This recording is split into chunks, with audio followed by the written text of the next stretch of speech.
ഇരുന്നിരുന്ന് ഞാൻ ഇങ്ങനായിട്ട് മാറിയതിൻ്റെ എൻ്റെ പേഴ്സണൽ ലൈഫിൽ ഞാൻ ഒരുപാട് ബ്യൂട്ടി ടിപ്സ് ഫോളോ ചെയ്തിരുന്നു. അതിലൊരെണ്ണമാണ് ഗ്ലൂട്ടാതയോൺ ലേഹം. അതെങ്ങനെ ഉണ്ടാക്കുമെന്ന് നിങ്ങളുമായിട്ട് ഞാൻ ഷെയർ ചെയ്യാം. ഫസ്റ്റ് നെല്ലിക്ക, അതുപോലെ ബീട്രൂട്ട്, അതുപോലെ ക്യാരറ്റ്, നല്ല ഫ്രഷ് പച്ചമഞ്ഞൾ, അതുപോലെ കുരു കളഞ്ഞ ഈത്തപ്പഴം, അതുപോലെ നല്ല ശർക്കര, അതുപോലെ നല്ല കടല, അതുപോലെ തന്നെ seeds, sunflower seed, flax seed, pumpkin seed.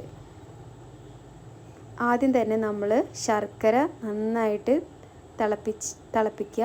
പിന്നെ ഒരു പ്രഷർ കുക്കറിൽ നമ്മൾ കട്ട് ചെയ്ത് വെച്ച കംപ്ലീറ്റ് വെജിറ്റബിൾസ് ഇട്ടിട്ട് വേവിക്കുക. ഒരു 4 വിസിൽ വരുന്നവരെ വേവിക്കുക. അതേസമയം തന്നെ നട്ട്സൊക്കെ മിക്സിയിൽ നന്നായിട്ട് പൊടിച്ചെടുക്കണം. അതേസമയം നമ്മൾ ശർക്കര വെന്തിട്ടുണ്ട്. ഇപ്പോൾ സീഡ്സൊക്കെ ഞാൻ പൊടിച്ചെടുത്തിട്ടുണ്ട്. അതേപോലെ നന്നായിട്ട് പൊടിച്ചെടുക്കുക. കുറച്ച് ഏലക്കായും പൊടിച്ചെടുക്കുക. പ്രഷർ കുക്കറിൽ ഒരു 4 വിസിൽ വന്നതിന് ശേഷം അത് ഓപ്പൺ ചെയ്തിട്ട് ചൂടാറാൻ വയ്ക്കുക. ഒരു നല്ല പരന്ന ഒരു പാത്രത്തിലിട്ടിട്ട് നന്നായിട്ട് ചൂടാറണം. അതേസമയം നമ്മൾ ഈത്തപ്പഴം ശർക്കരയും നന്നായിട്ട് നന്നായിട്ട് തന്നെ അരച്ചെടുക്കണം. എന്നിട്ട് നമ്മൾ കുറേശ്ശെ നമ്മൾ വേവിച്ച് വെച്ച പച്ചക്കറികൾ നന്നായിട്ട് മിക്സിയിൽ അരച്ചെടുക്കണം. എന്നിട്ട് ഒരു ഉരുളി അടുപ്പിൽ വെച്ചിട്ട് നല്ല ഫ്രഷ് നെയ്യ് എടുക്കുക.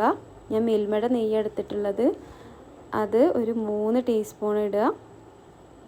എന്നിട്ട് നെയ്യ് നന്നായിട്ട് ചൂടാവണം.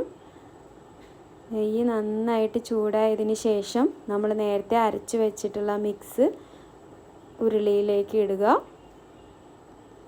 എന്നിട്ട് നന്നായിട്ട് ഇളക്കണം. നന്നായിട്ട് ഇളക്കിക്കൊണ്ടേയിരിക്കണം.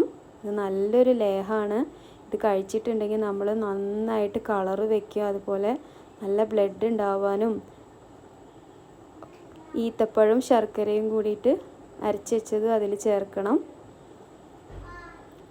അരച്ച് വെച്ചിട്ട് ചേർത്തിട്ട് നന്നായിട്ട് ഇളക്കുക. ഒരു 80% വേവുമ്പോൾ നേരത്തെ നമ്മൾ പൊടിച്ചു വെച്ച സീഡ്സും നട്ട്സൊക്കെ അതിൽ ചേർക്കുക. എന്നിട്ട് നന്നായിട്ട് മിക്സ് ചെയ്യണം. നമ്മുടെ ലേഹവും അതുപോലെ ഈ നട്ട്സ് പൊടിച്ചതും ഒക്കെ കൂടി നന്നായിട്ട് മിക്സ് ചെയ്തിട്ട് വരണം.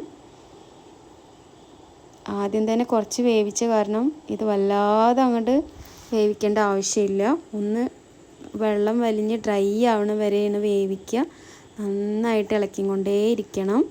എനിക്ക് അധികം ക്ഷമയില്ലാത്തതുകൊണ്ട് ഞാൻ